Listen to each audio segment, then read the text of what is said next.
So what's up guys, it's Somil here. Welcome again. In the previous video I have discussed about the basics of reverse engineering and what are the prerequisites to learn it. So today we are going to explore the world of assembly.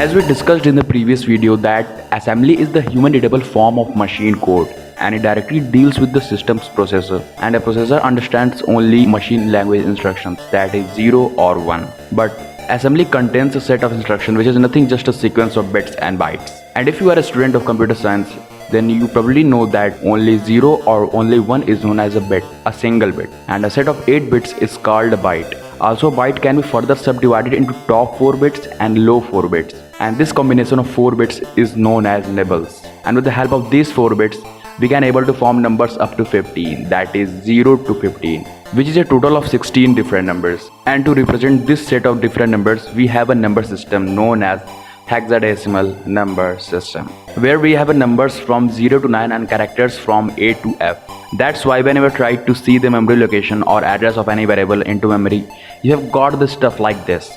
Because here each number is a 4-bit long in binary, so it's quite easy to display any numbers in hexadecimal format. Now to get started writing assembly language, we need an assembler like NASM for x86 chips, which converts our assembly to binary language. An assembly program is divided into 3 sections.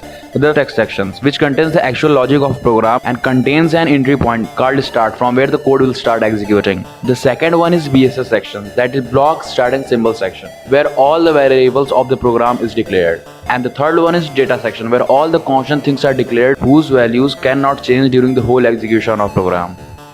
In this hello world program, I have declared a string constant as MSG with a DB keyword, which stands for defined byte, which allocates some space for this string. And here 10 is the ASCII code for new line.